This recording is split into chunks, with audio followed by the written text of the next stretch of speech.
dinámica del nodo, ¿cierto? Ya la sabemos, o sea, el sistema simpático va a tener una inervación en el nodo, ¿cierto? Y va a aumentar. Y el vago, ¿cierto? Va a tener una inervación en el nodo y también lo va a aumentar. ¿Cómo se alimenta el sistema autónomo? Porque tenemos sensores periféricos, principalmente que monitorizan el parámetro funcional del corazón, que es el gasto cardíaco. ¿Ya? Entonces, frente a la caída del gasto cardíaco, aquí todavía no hablamos del gasto cardíaco, pero sí lo entendemos como concepto, la cantidad de sangre que impulsa el corazón por minuto. Frente a la caída del gasto cardíaco, ¿cierto? Responde el sistema nervioso simpático. Y frente al aumento del gasto cardíaco, responde el sistema nervioso parasimpático. ¿Ya? Entonces, los sensores normalmente están ubicados en la aorta y en el seno carotidio, que son varoreceptores de presión. ¿Ya? Y también, ¿cierto? Vamos a encontrar en este estudio de la función cardiovascular sensores de volumen que están ubicados en el sistema venoso. ¿Ya? Entonces, esos sensores de volumen ubicados en el sistema venoso están ubicados en las venas y en el atrio derecho. Entonces, ahí la situación es la siguiente: si aumenta el retorno venoso, eso genera, ¿cierto?, un aumento de la frecuencia cardíaca.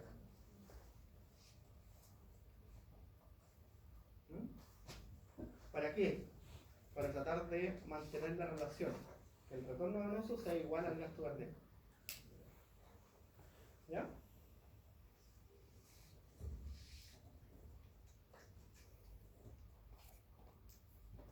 Bueno, en el ejercicio, ¿cierto? Cuando nosotros hacemos ejercicio, o estamos haciendo ejercicio, ya sabemos que durante el ejercicio, ¿cierto?, existe activación de los sistemas por diferentes mecanismos. Principalmente, ¿cierto?, hay estimulación simpática, pero también, ¿cierto?, hay hipoxia periférica de nuestro cuerpo de la ley. ¿Ya? Entonces, se trata de aumentar el gasto cardíaco para favorecer el intercambio periférico. ¿Ya? Hay más desechos metabólicos que están ahí, ¿cierto? Por ejemplo, lo primero que ocurre es que aumenta la presión de CO2, disminuye el pH, ¿sí? Y eso y aumenta la temperatura. Y eso ya hace que el gasto cardíaco aumente para movilizar la sangre más rápidamente en el sistema respiratorio y en el tejido periférico para disminuir la temperatura. ¿Ya? Y la estimulación simpática, el flujo simpático se mantiene. ¿Ya? Ahí está la respuesta. Ahí está la respuesta. Pero la pregunta es, ¿cómo lo hacemos al inicio? ¿Quién es el responsable de que al inicio aumente la frecuencia cardíaca?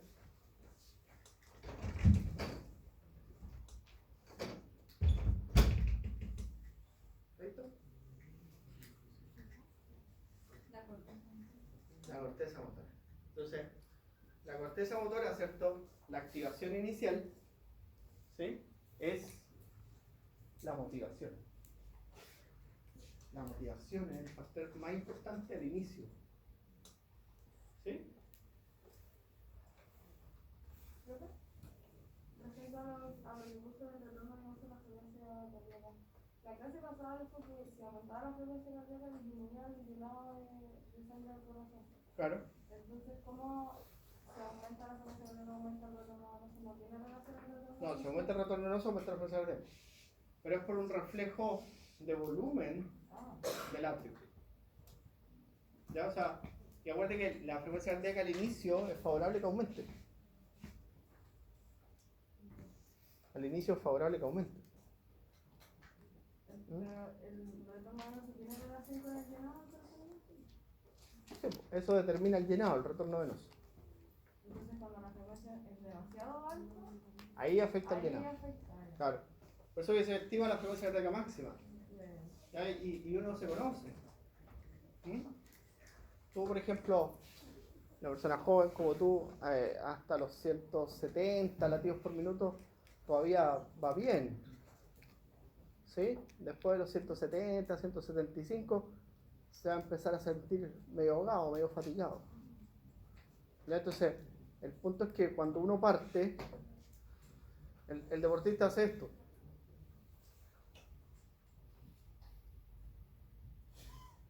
Y el sedentario hace esto. Entonces, yo hacíamos hartas pruebas físicas y normalmente le íbamos subiendo la carga cada 5 minutos. Entonces, él iba tratando suave y tú le subías la carga y el tipo hacía esto. Y hasta que se estabilizaba. Después tú le esperabas 5 minutos y le subías de nuevo la carga, hacía eso y de repente se estabilizaba hasta que hacía eso y no se estabilizaba. ¿Ya? Y en ese rato pasa un tiempo. 5, 10, 15 minutos haciendo ejercicio. Normalmente era más. Pero si yo someto a este mismo test a una persona sedentaria, quizá al subir la carga, ¡pum! ¿Ya? Por eso les hace el test de esfuerzo. El test de esfuerzo que se hace, el test de esfuerzo se hace para ver la capacidad aeróbica de una persona, pero también para poder visualizar si frente al esfuerzo él desarrolla alguna arritmia. Porque vamos a decir que las arritmias son frecuencia de eventos. Entonces, yo puedo tener esto, eso es frecuencia, ¿cierto? Frecuencia de ocurrencia de eventos. Entonces, aquí no pasa nada. Porque seguramente si una persona tiene una arritmia, tiene la capacidad de desarrollar una arritmia, capaz que la tenga aquí oculta. ¿Cierto? Entonces, a esa frecuencia cardíaca no le pasa nada.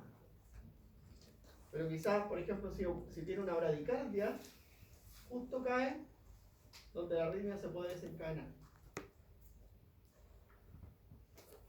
O a veces si tiene una taquicardia,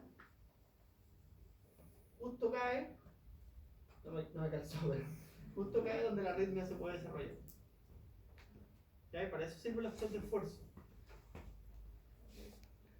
Y los holters, que son hacer un seguimiento, eso en la noche mientras tú duermes, se mide la presión y se ve la actividad eléctrica del corazón. Siempre las dos cosas. Y entonces tú lo que después recoges del equipo es un electro, pero que a diferencia del electro en reposo, tiene los promedios y las desviaciones estándar. Y te marca el evento raro que ocurrió. Entonces uno busca, hace clic y dice el evento raro ocurrió a las 3 de la tarde. Y tú le decías a la persona, ¿qué hizo usted a las 3 de la tarde? No, a las 3 de la tarde me fui a entrenar. Todo sometió esfuerzo. O en el test de esfuerzo, tú lo ves cuando empezaste a acelerar o aumentar la carga. Y ahí esas personas es riesgoso que practiquen deporte, a menos que tengan algún tipo de tratamiento que prevenga la generación de esa arritmia. ¿Ya? Por eso se hacen estos test de esfuerzo y el Holter, que es el seguimiento en 24 horas de la presión arterial y la frecuencia cardíaca. ¿Entiendes? Ya. Bueno.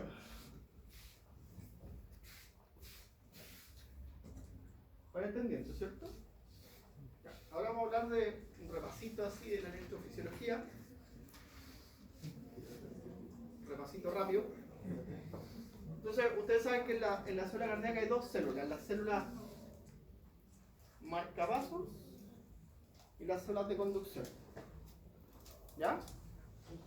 Entonces, en las células marcapasos, ¿cierto? El potencial de acción es un potencial de acción de respuesta lenta que ocurre, ¿cierto? Porque en la fase 4 hay una corriente marcapaso, que es una corriente pasiva de sodio y calcio, que hace que la célula se desplace del reposo al umbral. Luego en la fase 0 hay un influjo de calcio a través de los canales de calcio tipo L, y después una fase 3 que es un influjo de potasio a través de los canales de potasio pendientes de Voltaire. Y después esta célula vuelve al estado de reposo y vuelve a ocurrir la corriente pasiva de sodio y calcio. ¿Ya? En la célula de conducción, ¿cierto? El potencial de acción se llama de respuesta rápida porque inicia su potencial de acción por el paso de iones entre las células que están conectadas. ¿Ya? Las células marcapasos con las células de conducción, y las células de conducción entre sí están conectadas. Eso refleja esta figura. Ese paso de iones, ¿cierto?, permite que se despolarice la célula a través de los canales de sodio dependientes de voltaje. Después tenemos, ¿cierto?, una fase 1 que es provocada por una corriente transitoria de potasio, ¿ya?, que genera la espiga. Y luego una fase 2, ¿cierto?, que es generada por la corriente de calcio, tanto del extracelular como del retículo sarcoplámico. ¿Sí? Y luego una fase 3 que es provocada por la corriente de flujo de potasio, por los canales de potasio pendientes de voltaje, y esta célula vuelve a su estado de reposo. ¿Ya? Los canales iónicos, que eso también lo hemos visto en algún momento, solo que ahora nos vamos a centrar más en los que están acá, ¿cierto? Son canales iónicos rápidos de sodio, que actúan en la fase 0, ¿ya? Los canales lentos de sodio, que son parte de la corriente marcapaso, ¿ya? Los de calcio se dividen en canales de calcio tipo L, que son sensibles a voltaje y actúan en la fase MZ, y en la fase 0 de las células marcapaso. Y los canales de potasio, como ustedes pueden ver, hay muchos. Hay los de corriente rectificadora, ¿cierto?, que son canales que están siempre abiertos, ¿ya?, en la fase 4 de ambas células. La de corriente transiente, ¿cierto?, que forman esta espiga, la corriente transiente de la fase 1, aquí.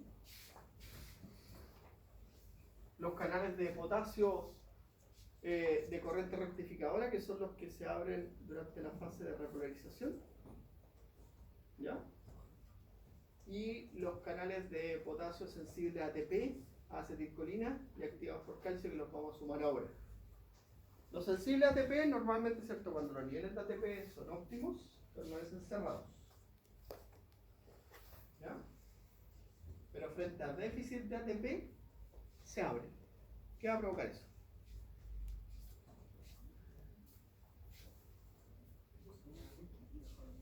¿Qué va a provocar eso? Si hay déficit de ATP y se activan los canales de potasio. Hiperpolarización, y por lo tanto vamos a tener menor fuerza contráctil y menor frecuencia cardíaca. Porque eso van a afectar a los dos. ¿Ya? Si ustedes lo ven, ¿cierto?, durante la hipoxia. Se abren cuando la ATP disminuye durante la hipoxia. ¿Ya? Y eso antes cuando hacíamos, no cuando hacíamos experimentos, pero en la cirugía se ve, si el paciente deja de respirar, la frecuencia cardíaca empieza a caer. ¿Ya? Y de repente, ¡pum!, se paraliza el corazón. ¿Ya? Esa es la lógica. Si el sistema respiratorio deja de funcionar, deja de haber aporte de oxígeno y la frecuencia cardíaca empieza a caer. ¿Ya? Por ejemplo, hay compuestos farmacológicos que vamos a estudiar que tienden a aumentar la capacidad de responder al CO2. Nosotros respondemos al CO2 súper críticamente. A los 45 minutos de mercurio empezamos a hiperventilar. Pero hay compuestos que desplazan eso. Y esos compuestos que aparecen siempre en la clase de fármaco que dice desplaza la curva al CO2, esos compuestos disminuyen la frecuencia cardíaca por hipoxia. ¿Ya? Y ahí está la respuesta. Estos, los activados por acetilcolina, van a ser los que generen la respuesta del vago, parasimpática, ¿ya? Que se van a abrir cuando el vago descargue acetilcolina. ¿Ya? Son activados, ¿cierto? Están acoplados. Son activados por acetilcolina y adenosina, la otra molécula. ¿Ya? Y están acoplados, ¿cierto?, a proteína G y producen una disminución de la descarga del nodo sináptico.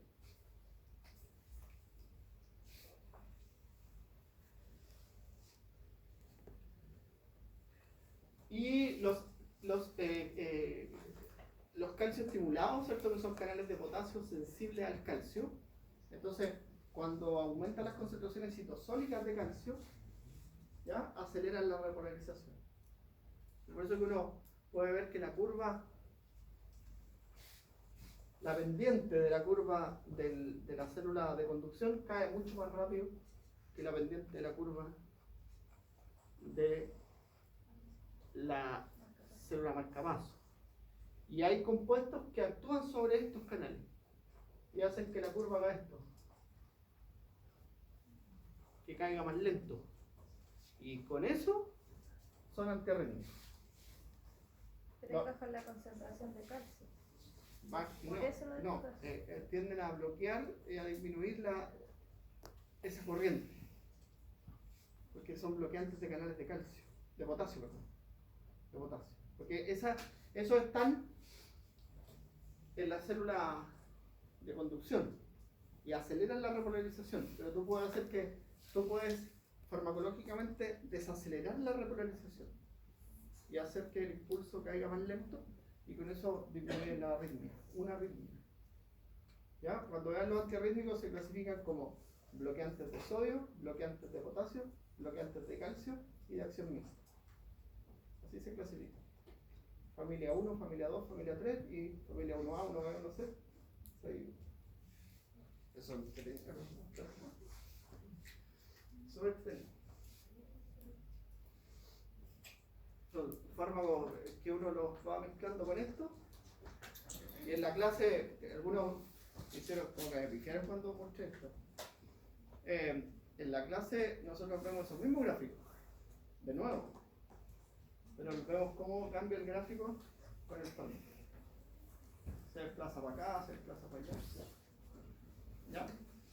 ¿Puedes explicar de nuevo los canales de calcio? Son canales de potasio, dependientes de calcio.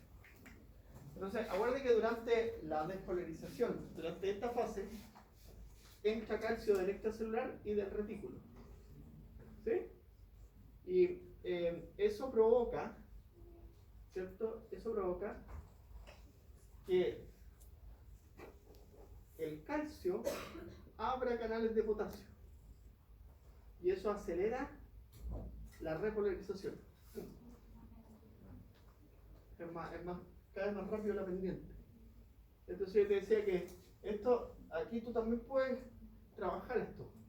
¿Pero eso ocurre normalmente o...? Es normal, es normal.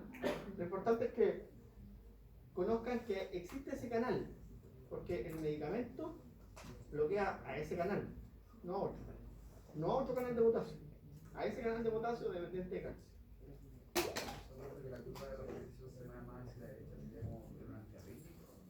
Claro, porque si nosotros aumentamos esto, ¿ya? Nosotros estamos aumentando el segmento ST. Lo estamos haciendo más ancho.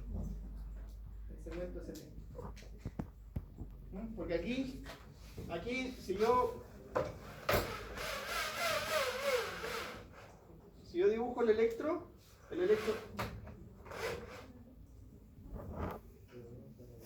está aquí. Así. Entonces, si yo modifico esto, alargo esto. ¿Ya?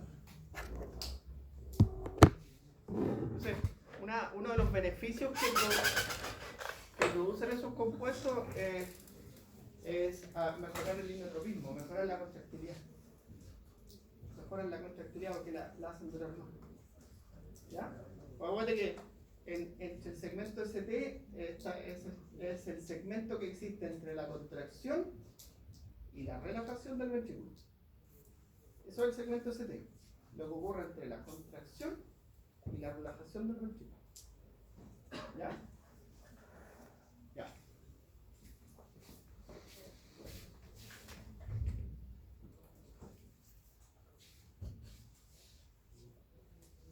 Bueno, entonces los factores que incrementan o disminuyen la frecuencia cardíaca ya lo sabemos, ¿cierto? Todos los que estimulan al sistema simpático aumentan.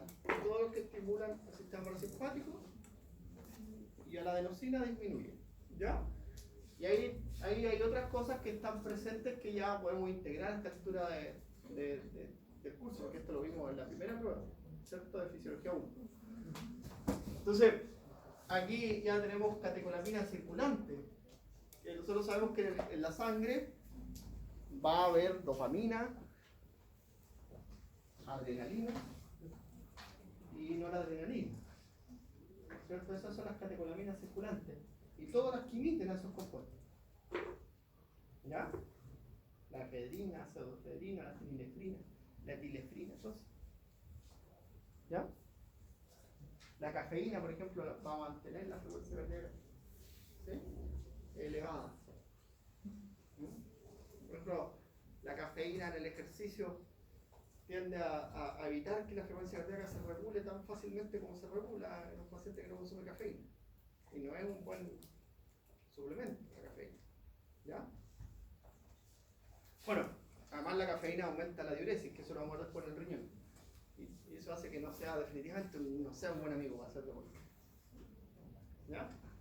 La cafeína, porque es distinto tomarse un café que tiene 30 miligramos de cafeína que tomarse una pastilla de cafeína que tiene 200, 800 miligramos de cafeína. ¿Ya? Sí. Ya mira, la hipocalemia, ¿ya? Eso ya saben que es una respuesta secundaria. El hipertiroidismo. Las hormonas tiroideas tienden a aumentar la función cardíaca, tienden a aumentar la frecuencia cardíaca directamente, ¿ya? Y la fuerza contráctil del corazón, al igual que la angiotensina 2 y la vasopresina, ¿ya? Que tienden a aumentarla. Y la hipertermia, ¿cierto? Porque se acelera para eliminar calor como mecanismo compensatorio. Entonces, otra cosa también, pues salir muy abrigado a hacer deporte no es muy bueno. No es muy bueno, es que eso tiene que conversarlo cuando usted hable con sus pacientes. Con ropa cómoda, ¿cierto? No muy abrigado, y explicarle a la gente que uno no quema grasa siendo abrigado. ¿Ya?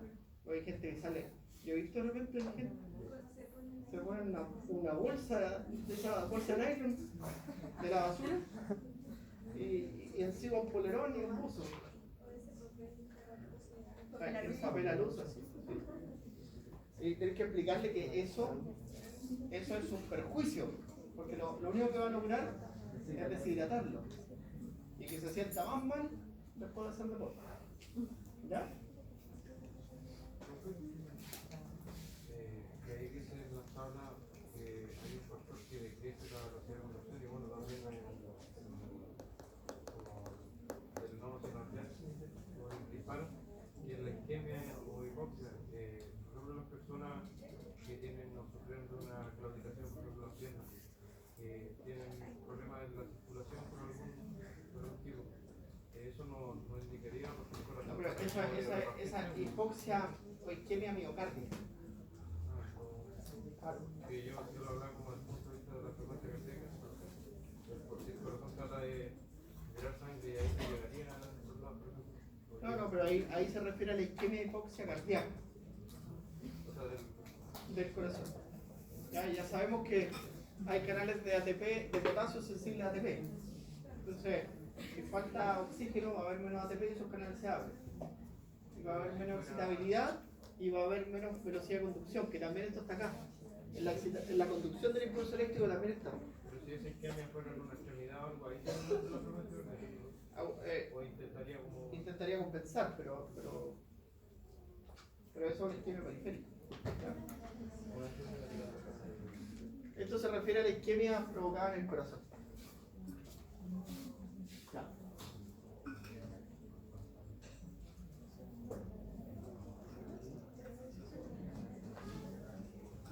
Ahora, eso es súper, esto es súper importante porque, por ejemplo, ahí donde dice beta-agonistas, ¿ya? Hay muchas hormonas que en el corazón hacen su efecto porque tienen afinidad por los receptores adrenérgicos, ¿ya? Como la angiotensina 2, la DH tienen afinidad por los receptores adrenérgicos, ¿ya? El cortisol.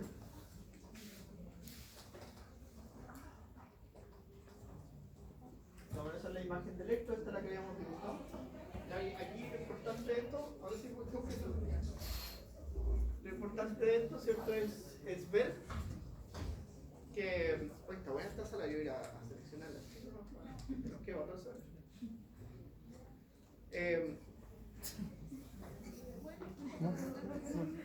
Esto se llama periodo refractario, ¿cierto? Y el periodo refractario en las células miocárdicas tiende a ser mucho más largo, mucho más prolongado. ¿Ya? Entonces se llama periodo refractario absoluto, periodo refractario efectivo. ¿Qué es eso? Periodo refractario. Que se puede volver a desencadenar Que no se va a generar otro impulso. En el periodo refractario no se va a producir otro impulso. En el absoluto, por ningún motivo. Y en el relativo puede generarse otro si hay una corriente mayor. ¿Ya? Si alguien supera la corriente basal. Por ejemplo, en el periodo refractario relativo que está aquí en la onda T aproximadamente, ahí puede generarse otro impulso si la corriente supera la corriente de salida del potasio. ¿Ya? Y en el periodo supranormal, ¿cierto? Aquí puede ocurrir otro impulso, ¿cierto? Y a veces aparece aquí una onda U. Una onda U. Y esa onda U, ¿cierto? Normalmente corresponde a la repolarización de los músculos papilares. En algunas personas está menos del 10% de la población. Que somos de la U, ¿no? Pero pasamos mal los de la U. Más chistes que son de la U. Ya. Esa onda U es la repolarización de los músculos papilares que es tardía. Presten atención ustedes. ¿Se dieron cuenta que nunca hablamos de la repolarización de los atrios? ¿Dónde queda la repolarización del atrio?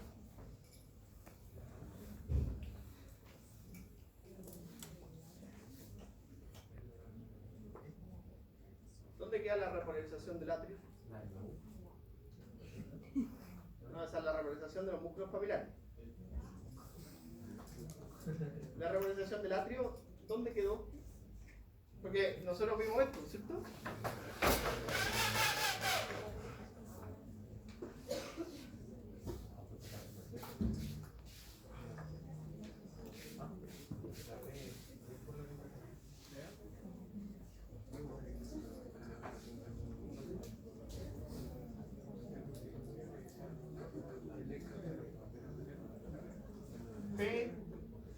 P-U-R-S-T. La U podría ocurrir aquí, ¿cierto? Menos del 10% de la población cualquiera. Pero esta es la despolarización del atrio, la despolarización del ventrículo, la repolarización de los ventrículos. ¿Y la repolarización del atrio dónde está?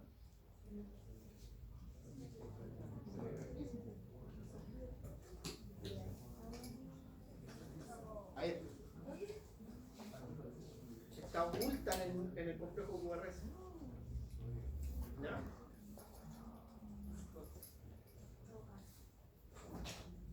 Por eso esto es un vector, una corriente. Por ejemplo, cuando a uno nos muestran ese, que siempre en la tele muestra que uno dice mucha, se paró el corazón, ¿cierto? Pero ahora ustedes van a decir, oye, pero a lo mejor está fibrilando, ¿no? Se desfibrila y vuelve. ¿Ves? Entonces no es que no tenga actividad eléctrica, sino que a veces está fibrilando. ¿Ya? Entonces, eso es lo que cuesta el eléctrico, entender que es un vector que puede cambiar con cualquier cosa. Los complejos son más grandes, cuando la profundidad del tórax es menor, cuando la pared del tórax es más delgada. Cambia con muchas cosas. ¿Ya?